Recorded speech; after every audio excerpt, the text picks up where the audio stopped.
When large jobs require moving massive amounts of snow, get the work done quickly and efficiently with the Western Pile Driver and all-new Pile Driver XL pusher plows, both featuring Trace Edge technology. These pushers scrape down to the pavement with an advanced cutting-edge system that has independent 2-foot sections that move vertically, oscillate, and trip.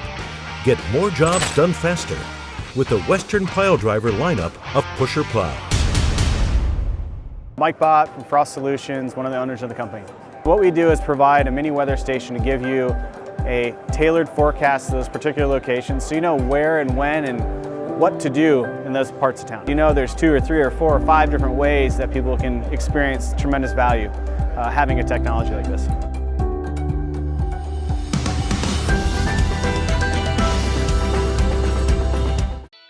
Welcome to the Entrepreneurial Journey with your host, Dave Westcott. The Entrepreneurial Journey is a weekly podcast that streams live every Tuesday at 9:15 a.m. Pacific on Dave's YouTube channel and LinkedIn profile. Now here's Dave with this week's episode. Good morning and welcome to the Entrepreneurial Journey. I'm your host, Dave Westcott, and this morning I've got with me special guest Thane Isaacs, the cornerstone of Innovations Tomorrow. Thane, good morning. How you doing today, Dave? Thank you for having me on this show. I'm very excited, man. This is an honor. I'm going to be honest with you. I would be doing a little bit better if my Yankees would have won more than one baseball game. Right. But hey, at least you got to see the one they won. I mean, that's a pretty good gem, isn't it? And you got to see it with little Dave. I did. I got to see it with little Dave. That's right. Do you know, I love touring baseball stadiums. I don't know if you like this as well, but every baseball stadium is different, from the height of the walls to the, outside scenery, if you can see it, to the structure, the architecture, the fans. I mean, it's just, I love touring baseball stadiums.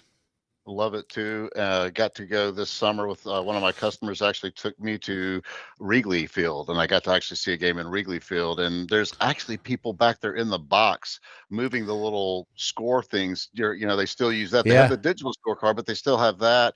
That was just an honor to me for them to take me to do that. And it was actually the Cardinals and the Cubs. And I don't know if you've ever heard of them before, the Cardinals, St. Louis Cardinals. I don't know if you've heard of them, but they actually won the game.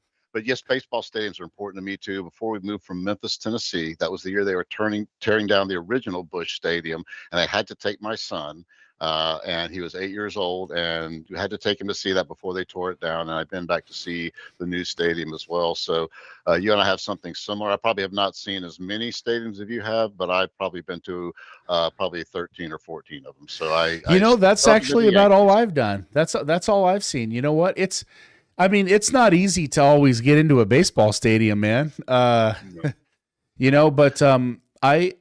I've been to Wrigley Field one time. I must have been 7 or 8 years old. We took the L into Wrigley, and my and I still remember it to this day. Is if you remember the legendary commentator Harry Carey? Yes. Standing out of his broadcast window, singing "Take Me Out to the Ball Game." Oh wow, that's pretty cool. Right? Pretty cool. Yeah. So I've got one that made me jealous, and it's going to make you jealous. My daughter's roommate, she just moved to Cambridge this year to live there permanently, and she graduated from Wesley College there. She sends us a picture. She's like on the 12th row of a Bruins game. Oh, her roommate bought her tickets, and I'm like, how did she even get tickets? She's 20 years old. I mean, how did she get? So nobody would give me any answers, but I was pretty proud of her. Maybe she'll become a Bees fan too. So that would be awesome, because she's not a big sports follower, but if we get her to be a Bees fan, I'm golden. I'm a humongous Bruins fan. I mean, the Bees, that's my team. There's been many heartbreak over the last 3 or 4 decades. yeah. They are a heartbreaker for sure. They are a heartbreaker, man. They're a heartbreaker. But all right, well, that's good. We got the sports piece taken care of. It's always important to get there. You reside in Vermont in the Green Mountain National Forest. You have three Yes, I do. children. They're your greatest treasures. And your biggest accomplishment is to have been married to your best friend for over 30 years. Yes, sir. Yes, sir. I couldn't thank the Lord enough. Every day I wake up, that's the first thing I think of every day. I ask people I coach, what's the first thing you think of every day? I thank God. I look at that woman when I'm there with her, when I'm on the road, obviously not, but I thank God that she is right there beside me every day. And now I can get up and take on anything. You know, I feel the same way. I was, you know, business is always tough. You know, one of my favorite things to do is make my wife breakfast. I love just Oh, making her breakfast. It's a good thing love to that. do. Love So this that. morning I just, you know, made her an egg and ham and cheese sandwich, breakfast sandwich. You know, I love being with my wife. She's amazing too. It's a great part of life. Listen, you've got a few things going on. So you've got Innovations Tomorrow, which is your coaching business. You've got the Ocean Isle Beach Retreats, and you've got Coffee on the Peak. Yes, I do. And I'm enjoying every one of them. Just got back from spending 9 days in Ocean Isle with a group of people. We played golf. We toured the USS North Carolina. We went zipline touring. We did ATV tours. You know, a lot of these things we use to teach people leadership and teach people understanding. I mean, you look at that USS North Carolina, and you go through some of those areas of that ship and look at those tight compartments these people had to be in during battle on the ship on in the ocean, and the sacrifices they made so that we could have the freedoms that we have, that you and I are able to talk here today, what we're doing right now, and to be able to teach that sacrifice is something that is so important as leaders. And it doesn't matter if you're the admiral or you're the ensign or you're the chief petty officer, whatever role you are on that ship, each one of you can be a leader in your role by setting that example. And we talked about that during the tour on the ship. So again, it was pretty amazing to be able to do that. Same as the zipline tours, Dave. If you have guides on the zipline tours, okay, and if you don't listen to them, and if you don't pay attention to what they're telling you, you have very little goals, little platforms you have to land on. You're either going to not make it to your goal, or you're going to overshoot your goal and take everybody out with you. So isn't that amazing how those things happen, that we're able to take these things in life that we do as fun and enjoyment, say, learn from this so you can do better in life. You That's what know, I love to do. I just got the image of human bowling balls running on a zip line. Just, you're either going to come up short and hit the gutter, or you're going to take everybody out like a bunch of pins. I've been fortunate to attend one of the Ocean Isle Beach Retreats, and these are powerful events. They are powerful, Dave. And I was actually going to say that we were fortunate enough to have you as one of our attendees. So we learn as much from the people who attend as we try to teach. And I use you as a reference for one of my spiritual mentors. You've taught me so much about being more grateful for things that go wrong in my life. And you're probably brought up at every event, not as, hey, Dave Westcott was here. That's a great name dropper, but that the way you've taught me, the way you've, again, used to bring firewood in, get a splinter in my finger, I would curse. Now I say, thank you, God, I have wood to put in my fireplace. So, I love those are that. things, that's something you've taught me better, as being grateful for things that go wrong in our life. So I can't thank you enough for that. We have to learn from everybody in our life, whether we align with them perfectly or not. There's so much we can learn from every soul we meet. And they say don't ever be the smartest person in the room, but I guarantee you're always the smartest person about something in the room, but you're also the one that needs to learn more about something than anybody. So keep those things in mind. Never don't understand your value. You have something that everybody needs to learn from, but you also have something you need to learn from everybody else. And I think that's more important than being the smartest person in the room or not the smartest person in the room, is understanding that perspective. And if you can understand that perspective, you will never feel like you are the smartest person in the room, and you'll never feel like you're the dumbest person in the room. You'll feel like you're in a room full of people trying to grow together and achieve more together and lifting each other up. And I think that's the best way to approach that. And that's what we try, as you've experienced, that's what we try to do at Ocean Isle Beach. Your opinion is respected. Chad Gore's opinion is respected. Everybody is. Soft Hands, he gets respected. That's all right. Those people. Soft Hands, he's a good man. He's doing well out there. He knows who we're talking. Yes. He knows what's going on now. Yeah, if he hears this, he'll know.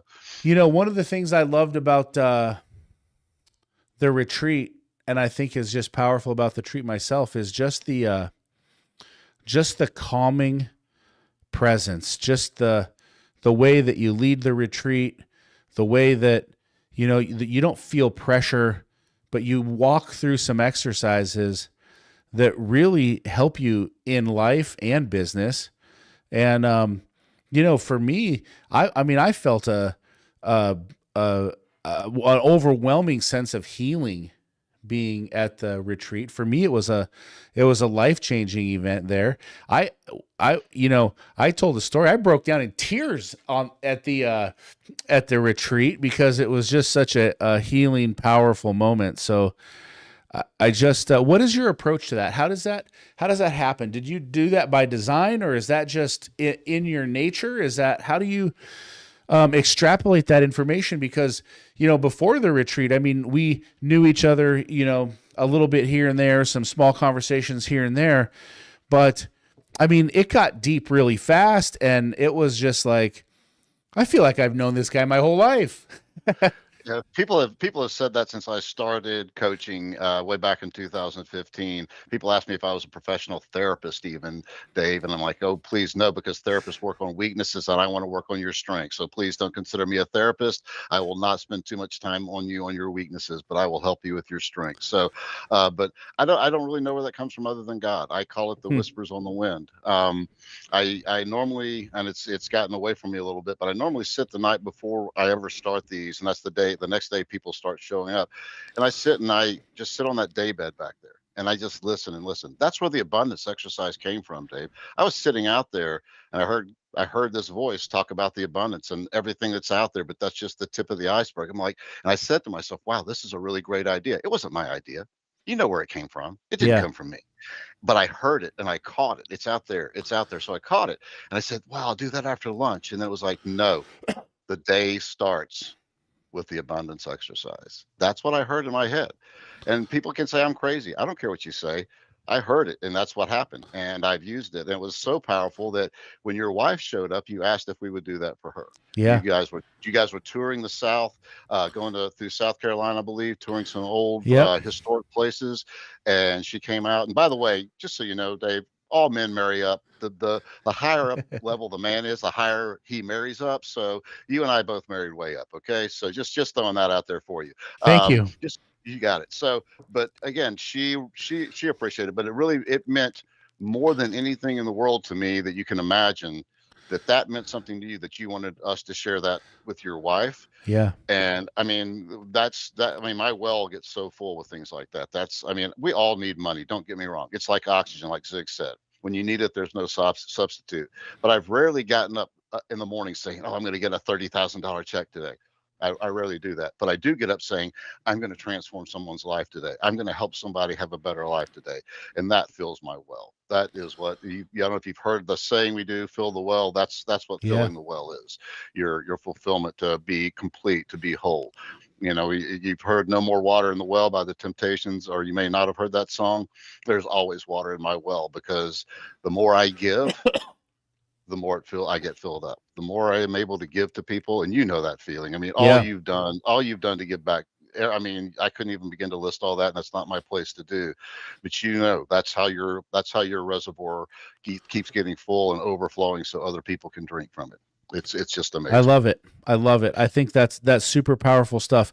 One of the things that I love about what you're doing at your leadership forum, at the Ocean Isle retreats, is that you're switching it up. And I love that there's zip line tours. I love that there's different components involved, because one of the things that I think happens at leadership events is it's always the same material, right? And I think that what makes it really powerful to continue coming over and over and over again is the different experience, the zip line tours, the lessons that you're taking from there, the story of the battleship that you just shared with us, just doing something different, engagement, but then having that same theme of peace and leadership and abundance. I think that's really powerful. What was it that gave you the light switch to switch it up? To switch it up? Well, again, I know that I don't want to do the same thing over and over again. And people were always wanting to come back. and I did not. It was kind of funny. The very second one the first person who attended two, he came to the first one that I did with Scott. It was the first one I put on after COVID, and it was Scott and Adam Linneman, Jody Linus, and Paul Barisis. And one of the gentlemen came. We had another one. He didn't come to that one. He came to the same one a year later. He expected it to be exactly the same, and he was at first a little disappointed. I'm like, I would have hated to come to the same exact experience. I did not know you were looking for the same experience, and it will never be the same experience. So it was really cool to still have him walk away completely satisfied when he expected one thing and got something completely different. I mean, he was like, well, aren't we going to do this and that? And I'm like, well, we can, but that's not what we have planned. And I really prefer for you to experience something new. And it doesn't mean there aren't some of the same things that go on, because there are new people who come. And when there are new people who come and people who are visiting again, we do things like this. This time, Rob Miller was there, and he had to lead the abundance exercise with less than 12 hours notice. Wow. Rob's a great guy. He is beautiful. I'm working with he and his team right now, and he is actually, I'm trying to get him to help me do some of these retreats as well, because I believe he's got a lot of that inside of him. And again, people ask me why I try to build up more coaches, takes business away from me and all this. It's like, because I don't have a scarcity mindset. Why would I not want to lift other people up? That makes me better. That makes me feel like I'm doing honor to him as opposed to doing honor to myself. If I was just trying to serve myself, sure, but that's not the case. I mean, I have my John Maxwell little lapel pin on for my John Maxwell team coaching, and that's, one of the things John Maxwell used to really preach. I don't know that he preaches it much, but give away stuff, give it away, help others. There's so much out there. There's, I used to tell people there are 900 million people on LinkedIn. I can only coach half of them. I love that. That's awesome. And you are a certified John Maxwell coach. Yes, I am.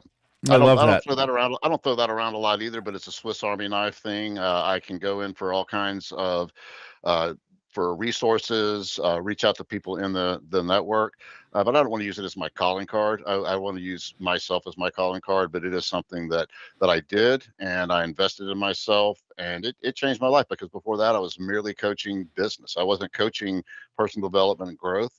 And what I realized, Dave, was that it all starts with myself in my business. So it starts with yourself in your business. It starts with the other people I've coached in their business. And if they aren't, it's like I tell people, if you have all the great systems and processes in the world, but you have people who have low character, that those systems and processes aren't going to matter. If you have people of high character and your system and processes aren't working as well, you have a better chance. So that's kind of, I want to have people of high character, great system and processes, sure, but it all starts with us all having high character. You set that example within your business, and I'm sure that trickles down to everybody. They see your modeling, they see how you give back to your communities. I mean, the bees those projects, those are incredible, and you just keep giving and giving, and you keep getting and getting. So I think that's a great example of that. Thank you. I love that. And I love what you guys are building. I think it's a great thing. Building, doing, coaching. I love it. Listen, if you're out there and you're checking out the show, check out the Ocean Isle retreats. And they are a life-changing event. If you're thinking about taking your game, your business to the next level, I highly recommend the Ocean Isle retreats, not only for yourself as a leader, but your executive team. They are definitely world-class, life-changing events. I think you do yourself a favor, by going there and hooking up with Thane and the team. I think it's absolutely fantastic. I got a question for you, and yes, it's actually a question that was posed to me, and I've been thinking about it. I haven't responded back, but I'm somewhat active on LinkedIn, and so I get a lot of messages. I just get people message me. It's just nonstop. I get, I don't know, 50, 100 messages a day, and somebody sent me an email. And they said, "Hey, I'm doing business, and I'm in the landscape and the snow industry, and I'm doing about, 10 million in revenue." And they said, "I hate waking up every day." They said, "I hate my employees." They said, "I hate them with a passion. And they referenced, another post that somebody else had made, and they said, I see all these posts on LinkedIn about invest in yourself and invest in your team. And this person said, how do you invest in your team when they're the ones who let you down, when they're the ones who lose the contracts, when they're the ones who complain about all the hours, when they're the ones who get the time off, when they're the ones who leave you shorthanded? And there was a real feeling of animosity. And my response was, let me think about it and I'm going to get back to you. And you don't hear that with that much just ferociousness, Disdain. but you've been doing this a long time. Yeah. And how, if someone comes to you with something like that, I'm sure you've heard things like that because there's people that are, different stages of business are tough. How do you coach to something like that? Well, this is where I probably lose the contract. Is I tell them, I say, well, the first thing we need to do is get a mirror, because they didn't hire themselves. They didn't train themselves, and if they did, that's part of the problem. That's your fault as well. They did not correct themselves when they started getting out of line. They did not hold themselves accountable. As there's only one person who can set all that, and that is where I talked about earlier. It all starts at the top, and a lot of people, Dave, don't like to hear that. And it's hard because, again, I can lose work that way. But I will tell people, we'll start with you. This is not an untenable situation, but it is something that you need to address. And the first thing you have to do is say, maybe. I'm not saying it definitely does, but let's just say maybe it starts with me.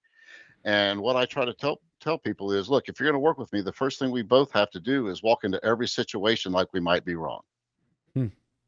If we walk into situations like we might be wrong instead of that we're right, we have a lot more chance to hear. When we go into a situation thinking we are right, how are we ever going to put our guard down and hear what someone else has to say? Let's go in with the possibility that we're wrong and that what they say may bring something to us. Again, doesn't mean that that's the way it goes, but I'm going to be a lot more open, a lot more receptive to what that is. Then we're going to talk about, one of the things I like to do is I like to do what I call a 2 to 3 day business checkup and come in. And I like to actually see instead of hear, because your perspective, Dave, and I'm not trying to say you particularly, but you as an owner's perspective, Sure. You have blinders on. You're seeing it from your filter. I'm not seeing it from anybody's filter. I'm going in to try to help and create a solution. And if I just hear from one person's point of view, we know there's 3 sides to every story: his side, her side, and somewhere in the middle is the truth. Yeah. And I need to find where that truth is. And I can find that best by seeing what's happening, not by you telling me what's happening. Because I can sometimes see things and say, yeah, I understand that's what's happening, but it's also the fact that this information should be given the night before so they can load the trucks, not at 6:45 in the morning so they have to load the trucks. They can't get out by 7 if they're giving in information at 6:45. I've seen that exact scenario. It's actually a little worse than that, but I won't get into that. But so again, to see those things, to understand them, go out with people in production, because again, keep in mind, Dave, I started when I was 15 years old working for Germantown National, Parks and City of Germantown, doing stuff professionally. And I've been doing this since I was 15. So I've got a lot of hands-on experience, and I plan to die with dirt under my fingernails. I mean, that is my goal. So I can give a lot of practical application. I can see things of how people are working, give efficiency. But I'm never going to be able to do that from just what somebody's telling me from afar. So that's what I really like to do, is be able to go and do that. And then we can build a real action plan, not a cookie cutter action plan. Because what works for TransBlue will not work for East Coast facilities, and what works for Rupert will probably not work for Brightview. So again, we have to look at each business and see what's going on there, so we can actually build a program for them that fits that company and will address their specific needs. And I think that's something that really sets me apart from a lot of coaches. Is a lot of coaches have more of a cookie cutter approach, and again, you like your steak different than the person across the street likes their steak. And I need to make sure both of you eat all your steak. I love that. That's great stuff. I love what you said. Walk into every situation like we are wrong. I think that's a really powerful line. What I love about this show is I get to hear these really powerful lines, and I write them down and I get to keep them. They're like little gems. You remember day of, you buy a cassette tape or a CD or maybe even an 8-track, and, you get that album and you're playing that album, and, you maybe you like the hit song or you like the band, but as you start to play through that album, you find like one or two of these songs that are just gems that touch your heart and your soul, and you're like, yes, that's my favorite song in the whole world. And you'll listen to it 1,000 times over again. Oh yeah. Oh yes. Yes, definitely. Have a lot of those because I'm a big musical freak. I have so much vintage vinyl downstairs that I play on my turntable, compact discs. I actually have old 78 RPMs. I mean, I am a music freak, Dave. I love music. So, and people say, what kind? I say good. Okay. Listen to this. This is something I'm going to share with you. My wife's dad was a Southern gospel singer. Mm-hmm. He had his own quartet called the Crossroads Quartet. Very successful, released 7 albums. And he promoted Southern gospel music, groups like the Gaithers, the Hoppers, the Kingsmen, all sorts of these Southern gospel groups. And my wife inherited his vinyl collection. Wow. And we have over, I want to say, it's approximately 15,000 records. They take up bookshelf after bookshelf after bookshelf after bookshelf. I remember one day he was in his office and he was talking to his wife, Cheryl, and Cheryl was giving him a hard time because he had spent $10,000 on vinyl that month. Now, these records That's a lot just collect dust. For the most part, we listen to them, but we can't listen to as many records as this man has. No. But it's you know what? It's a beautiful thing, and I'm excited that she'll pass that down to our kids. Yeah.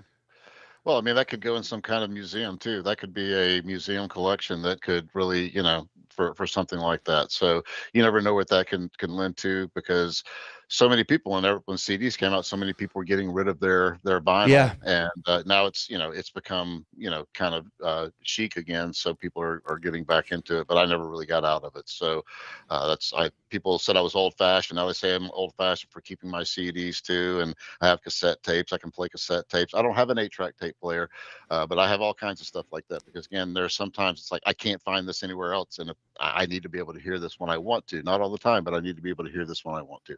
Now, I have a suggestion. A suggestion for all your sayings. You should have AI go through and pull all these out for you, and then get them on some kind of marquee that just keeps going around your office, so people can read these on a regular basis.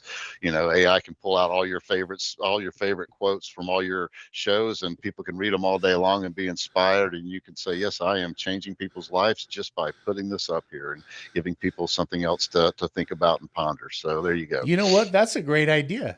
You just enriched my life. I've got a great idea for that. That's actually fantastic. I love that. Awesome. When you tell me you had all these gems, I'm like, how does he refer back to them? It's like, we got to get where he can get those on it without having to go, I got to find that note again. Awesome. I'm glad I could help. Anything I can do to help someone's life be better. That is actually my personal mission. Help any and all have a better life, whether stranger or friend, and in turn make a better world for all of us. That is my personal mission. Back when I'm 40. You have made my life better, and every time I communicate with you, have conversation with you, it's always made better. Appreciate that. I love it. And I'll tell you, on the vinyl that we have in our family, it's all Southern gospel. So there's some very, very rare albums in there. Blackwood Brothers, Elvis Presley, because Elvis was a gospel singer. That's where he started. Yeah, that's right. So actually, a lot of those guys were. I grew up in his town. My mom was actually asked to take my mom to Hawaii, and she was like, "No, I have kids. I can't go to Hawaii." But yeah, so Memphis had all kinds of Elvis Presley stories. I could go. Don't want to take the show down that route, but a lot of stories. So I'm very, very familiar with Elvis. Even had some pieces of Elvis's wooden fence, and I'll share that with you sometime. So crazy. Wow, stuff. That's very cool. I love Elvis. I love the whole thing. We could rabbit hole on that. But back to business, the gems, I love the gems. And I got to ask you, you coach all the time. You're always seeing different businesses. You're working with different people. You've got a very successful podcast show, LinkedIn Live show, Coffee on the Peak. If you're out there, check it out. It's 5 a.m. on Fridays on the West Coast, 8 a.m. on the East Coast. And that's Coffee on the Peak. It's a fantastic show. I love listening to it. You guys do a great job. But I love to help the entrepreneur. I love to give back to the entrepreneur. I'm wondering, in all the coaching, in all the conversation, in all the retreats, in all of the business meetings, is there one underlying theme that you see in business where entrepreneurs struggle? One underlying theme. With the people that I work with, most of it is actually giving themselves validation and credit for what they actually achieved. So many of them tell me, and this is a funny one because my punch usually knocks them out, is, well, I done all this and I don't feel successful. So what's your definition of success?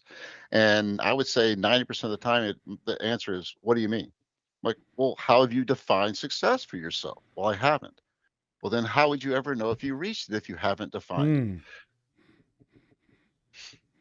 And so that's what I help them to start to do, is defining what success is. But really what most people are really reaching for, Dave, is not success. It's what you and I have in our lives, what you and I have created: significance. Success is what we do for ourselves. Significance is what we do for others.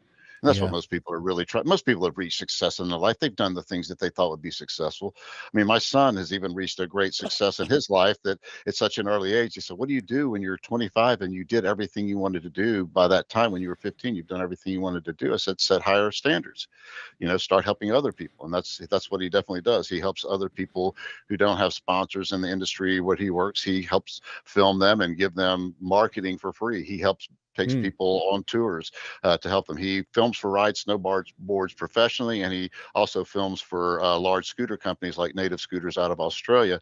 And he will actually help people semi-sponsor them, not money-wise, but he will do the videos and he will put it out on social media for them and promote them to other people. So he's giving back, and that's what fulfills him now. He's doing other things to make money, but this is what he does for his fulfillment. And I think that's what everybody has to reach for, is how can you do what you love to do and help enough other people in the world? That is significance. Significance is making a difference in other people's lives. And that's what I think most people are really reaching for. And that's what I help them. Once we have that discussion, I help them define that. They truly see that is what most of them are reaching for, is the significance, the ability to have an influence. I don't like the word impact, because impact really is not a positive word. It's two things hitting each other, but influence people so that they can have a better life. I mean, I think of how significant you are in the lives of so many people that you don't even realize. The church that you help rebuild, Think of that. Think of how many people have received succor from that, received their comfort from that church that you don't even know about. That's just one thing that you've done. So think of all the significance you have in your life. Think of Ralph, what he's doing, the gentleman who is leading this podcast for you and filming this and editing it. I mean, think of all the people he's touched. And that significance is what we're really, really working for, as if we are good human beings. We're looking to how we can help others in their lives, because, again, you and I have already achieved what we need to achieve for ourselves. Now it's how we achieve to help others. I love that. And I think I'm thinking of Fill the Well. And when I'm thinking of Fill the Well, right now, what I'm picturing is, if a man goes out, or woman goes out to fill their own treasure chest, the thing is, you never fill it. $1 million is never enough. The people who have $1 million say they'll be happy when they get 10. The people who have $10 million say they're going to be happy when they get 100. The people with 100 say they're not going to be happy till they get to $1 billion. When you're filling your own chest, it never gets full. But when you go out and help the local church, when you go out and help the Boys and Girls Club, when you go out and help the homeless with a food drive, when you go out and serve in a soup kitchen, when you help others, when you're doing something for somebody else and you're giving away what's in your chest, it's funny because that's when your treasure chest fills. That's when your well fills up, when you pour Yes. into others. And I Yes. love that. I love that you share that, because I actually think that's the first time I've thought about it like that. Well, it's kind of like the mindset and the lifestyle of abundance. So many people thinks that means getting whatever you want whenever you want it. That's scarcity, because as you said earlier, the guy has 10 will be happy when he has 100 million. The guy has 100 million. No, I'm satisfied. I am grateful for everything I have. This is all I need, but I'm going to work for more. Yeah. That's abundance. That is abundance. Not I can have everything I want, because I was that guy, Dave. That's why I have so much vinyl. Hmm. I can't just buy one record a week. I got to buy 5 records a week. I got to buy 10 records next week. It was never enough. I thought it would satisfy me. And finally, I still can get music from time to time, but that's not what defines me anymore. That's all that was. It was like, I have to have another one. I have to have another one. It was never enough. That was such a scarcity mindset. But being grateful that I found this one gem of a record and appreciating it and thinking this is incredible that God put me in the same place where this record I've been looking for 10 years right now, and I have it. That's Hmm. abundance. Abundance is not being able to get whatever you want. That is scarcity. Abundance is being grateful for all you have and knowing you have the will and ability to work for more. That is what I try to teach people, because I know so many people who that is how they live their life, is buying one thing to the next, buying one thing to the next, and that's their achievement. And it really isn't, because they need to buy something else. And because I was that guy, Dave. I Hmm. was that guy, and I know what that feels like. So that was my addiction. And I make more money now than I did way back then, but I buy less things because I don't Hmm. need them. I What would rather was give. it? What was it in your life? What was the changing moment, the defining moment? What changed who you were from the scarcity mindset to the abundance mindset? Was there a big moment? Was there a big catalytic moment that was like, man, I've got to change. I've got to do something different? Or did it just naturally happen over time? I think there was the thought that I was taking so much and not giving, and what gave me that right. Hmm. I think I had that. I mean, I had I can remember driving up the mountain road, heading up to Stratton Mountain, the access road. I was working for a landscape snow company here, and I said, "Is this all my life is going to lead up to? Is this it?" I said, "No, it's not. No, it's not. I need to do something different. I need to do something more." We parted ways, and I went out and I started coaching businesses with a franchise company called U.S. Lawns, and I really loved it. My boss said I had the heart of a teacher, and I really loved it. Went out on my own, and then again, I found this guy called Wayne Dyer, fell in love with him. Then I found this guy named John Maxwell, fell in love with him, found out that I could become a certified coach for John Maxwell. Went and did that, and realized at that point that I'd been working on the wrong route. I wasn't the root of the front line, which I'd always been told. It was the root of leadership, which is where it really is. Perfect example is one of the only companies I worked with here, and I won't use their name, but I went to work with them. It was right after COVID, and I couldn't go across state lines, so I was so grateful to have this company to work with. It was very tough. They told me that they had this problem with their frontline people. They've been having it for 5 years. All right, great, great. What's the problem? Well, we can't keep anybody more than 9 to 10 months. Huh. Wait. Nobody's been there more than 9 to 10 months, but it's been going on for 5 years. And I looked right at the manager and said, "How long have you been here?" He said, "I started about 5 years ago." I said, "Well, I think I know where the problem is." He didn't like it, but we worked together for about 3 to 5 months, but didn't stay around long because, again, he couldn't take the look. You can't have a problem going on for 5 years with people who haven't been there for 9 to 10 months. That's the longest tenured person you have. Nobody had been there for a Yeah. year. So he didn't like it. But again, that was one of those things where I realized sometimes if I'm going to work with the truth, I'm going to lose my job, and that's okay. I would rather do that than charge somebody for something that is not going to solve their problem. So if you can look at yourself in the mirror and know, hey, I have to start with myself first. What am I not doing? How am I treating people in a way that's running all these people off? And again, so that was one of those things back in during COVID that I realized I will always stick my ground because I didn't have much work at that time, Dave. Hmm. I didn't. I had very little work. Most of the stuff I was doing my Zoom classes, and I had people show up, and I think they paid $20 a session. I wasn't making much money at all back then, but I was willing to say, great, if this isn't going to work, we need to part ways. So I think that we have to, as business owners, do that, or we start just going after the money and not after the purpose. Not all business is good business. No, it's not. No, it's not. Definitely not. And I'm sure you felt that that pain in your life many times. And you don't want to compromise. Right. Right. You don't. Right. You don't want to compromise. And I think you need to stay true to your values, stay true to who you are, stay true to your mission, stay true to who you are as an entrepreneur. This has been a fabulous show. What final tips would you leave with our audience today? A couple of things. As good as you are, as fantastic as you are. Remember, even LeBron James has a trainer. I'm not saying reach out to me, but find someone who can help you. It's an outside perspective, because there are two sentences that are very important. You are the hardest person you will ever have to lead, and you are the easiest person you will ever lie to. And with those two, that is a recipe for disaster. You are the hardest person you will ever lead, and you are the easiest person you will ever lie to.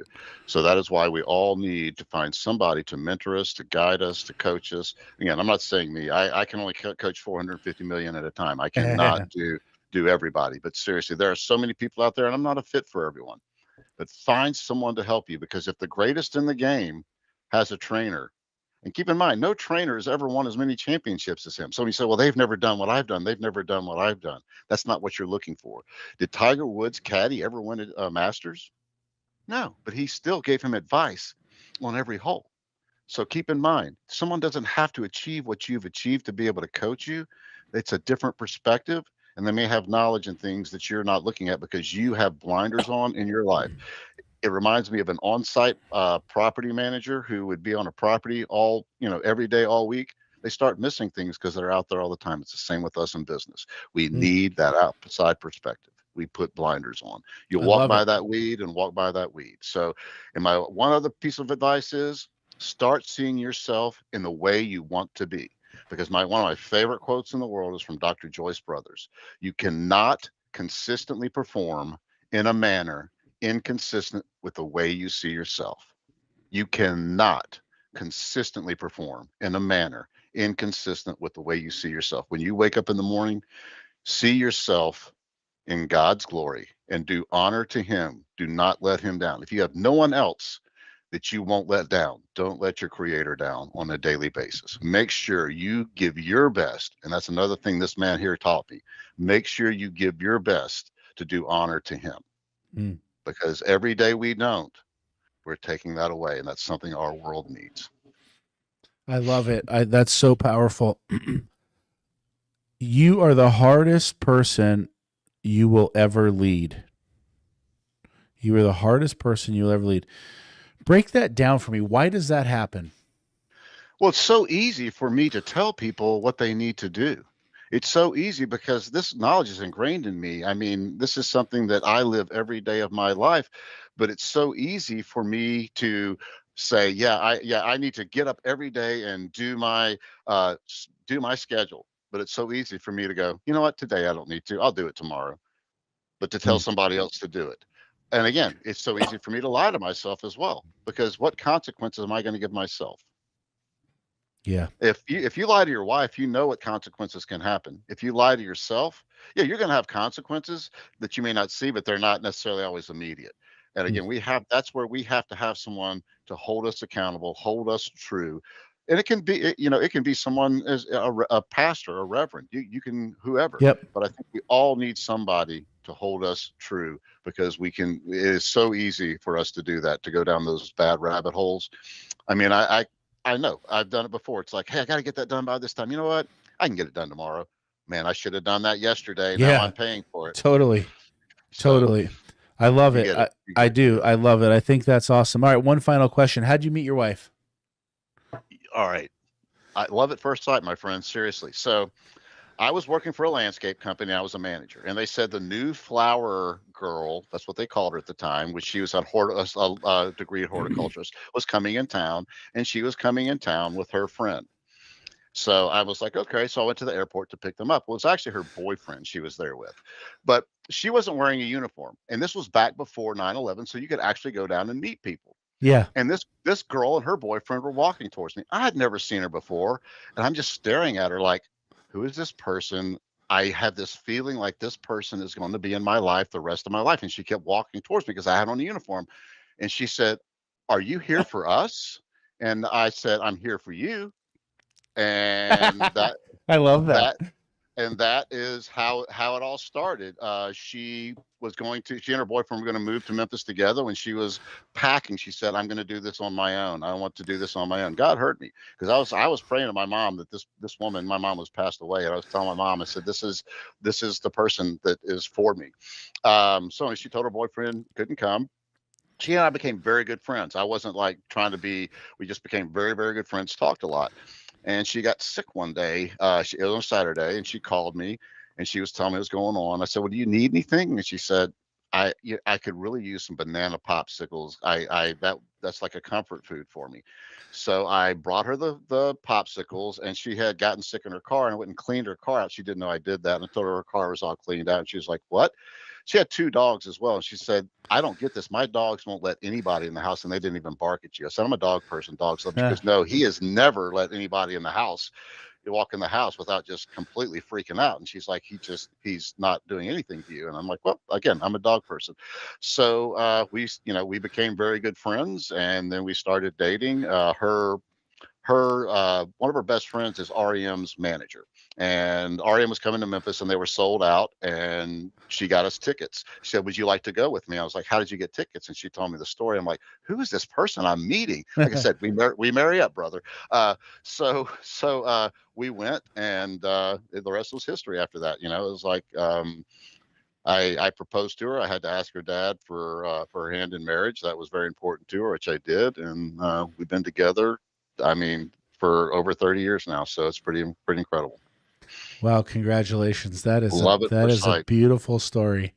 That's a beautiful story. That's a perfect way to end the show, don't you think, Ralph? I mean, at that point, there's nothing left to be said. Between banana popsicles and love at first sight, like, that's a perfect show. This is a perfect. I got to give this show a 10 out of 10. I mean, it's just it's we raise just the bar? beautiful. Did Yeah, we raise did. the bar? Listen, we raise the bar every time we're together. I mean, I think it's just like, it's a magnificent thing. All right, how can people get a hold of you? Where are you hanging out on social media? How can people reach you? Yeah, I only do LinkedIn. I gave up websites a long time ago. So there's no website. You can call me at 802-770-4061. You can find me at innovations.tomorrow@gmail.com. That's another thing. I don't have an expensive email, so my customers don't have to pay for it. Some people say that's a little low key. It's like, I'm low key.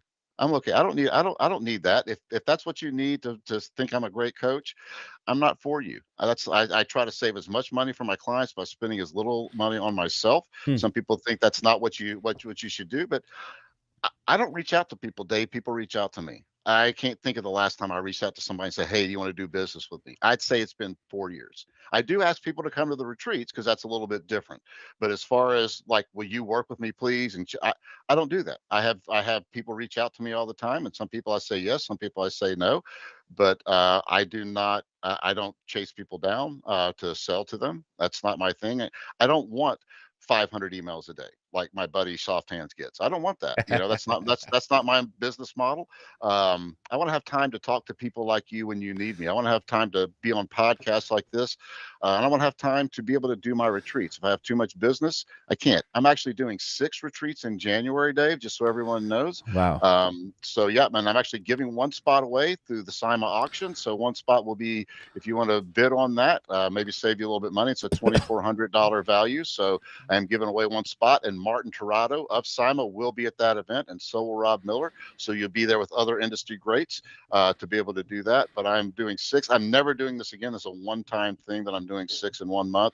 I'm trying to see how crazy I really am. Okay.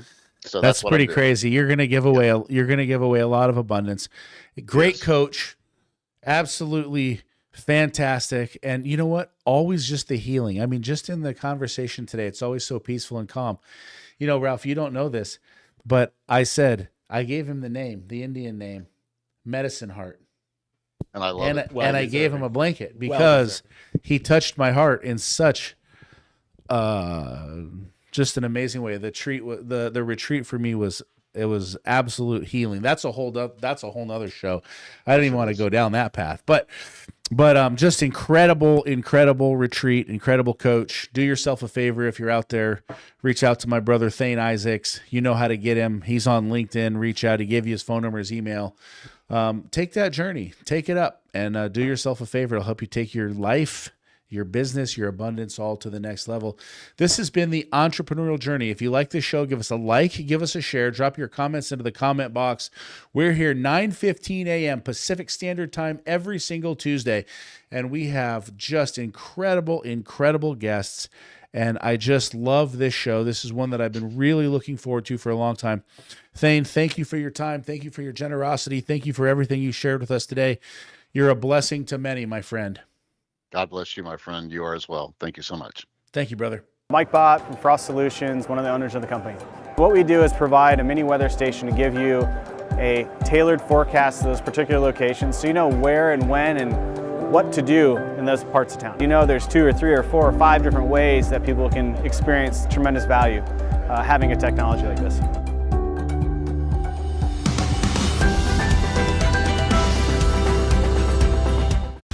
Introducing the all-new Western Enforcer V-Plow. Engineered with all the features, efficiency, and performance of full-size Western V-Plows, built specifically for your half-ton truck. For more information, visit westernplows.com.